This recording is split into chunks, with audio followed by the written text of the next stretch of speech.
ব্যবসোদ্যোগ বিষয়ের তৃতীয় পর্বে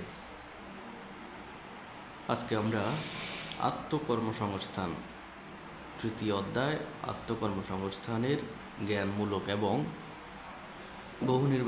বহুনির্বাচনী প্রশ্নগুলো দেখব। প্রথমেই আত্মকর্মসংস্থান কি?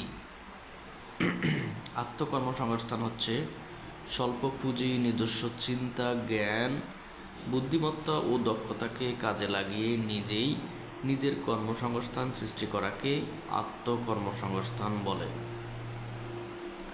জাতীয় অর্থনীতিতে সেবা খাতের অবদান শতকরা কত ভাগ? 50 ভাগ। বাংলাদেশে মোট কর্মহীন লোকের সংখ্যা কত? 26 লক্ষ। কর্মসংস্থানের প্রধান উৎস কি? কর্মসংস্থানের প্রধান উৎস সরকারি ও বেসরকারি প্রতিষ্ঠানের চাকরি। আত্মকর্মসংস্থানের সবচেয়ে বড় মূলধন কোনটি? বড় মূলধন হচ্ছে দক্ষতা, অর্থাৎ নিজের দক্ষতা। চলতি মূলধন কাকে বলে? ব্যবসায়ের দৈনন্দিন ব্যয় নির্বাহের জন্য যে মূলধন প্রয়োজন হয় তাকে চলতি মূলধন বলে। ব্যবসায়ের স্থান নির্বাচন কি? কাঁচামালের সহজলভ্যতা, বাজারজাতকরণের সুবিধা, অবকাঠামোগত সুবিধা প্রভৃতি বিষয়ের প্রতি লক্ষ্য রেখে ব্যবসায়ের ধরন বিবেচনা করে উপযুক্ত স্থান নির্ধারণে হলো ব্যবসায়ের স্থান নির্বাচন।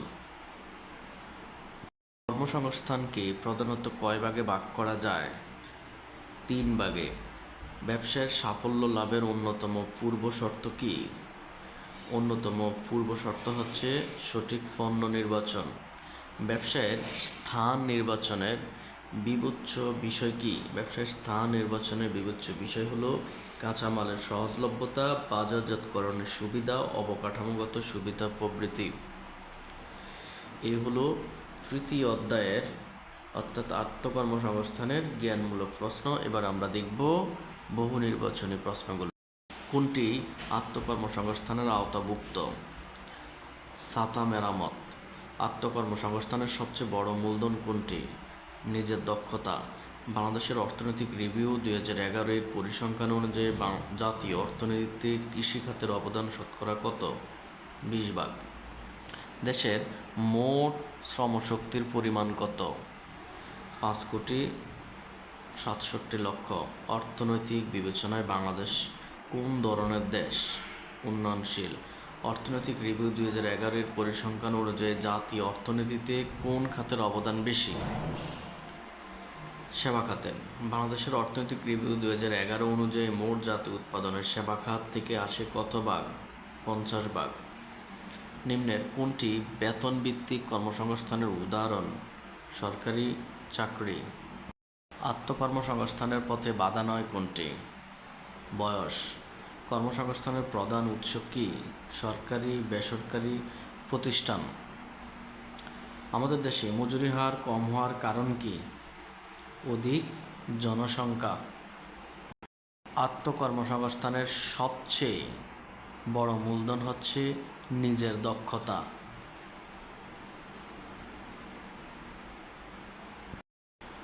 ব্যবসায়ের জন্য সাফল্য লাভের অন্যতম পূর্বশর্ত হচ্ছে সঠিক পণ্য নির্বাচন করা।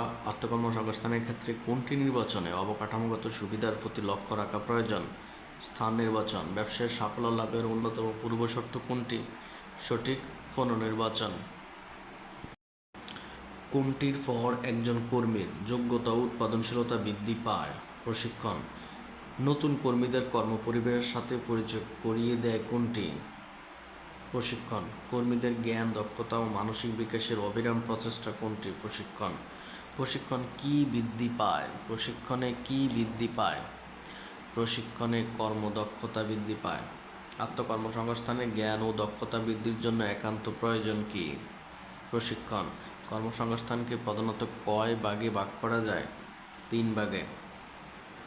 নিচের কোনটি যুব প্রশিক্ষণ কেন্দ্রের কাজ? সবজি বাগান করা। কোন প্রতিষ্ঠানটি কুটির শিল্পের কাজের প্রশিক্ষণ দিয়ে থাকে? যুব প্রশিক্ষণ কেন্দ্র।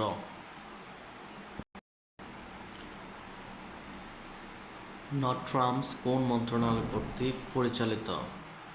শিক্ষা মন্ত্রণালয় কর্তৃক পরিচালিত। যুব প্রশিক্ষণ কেন্দ্র কোন মন্ত্রণালয়ের অধীনে পরিচালিত?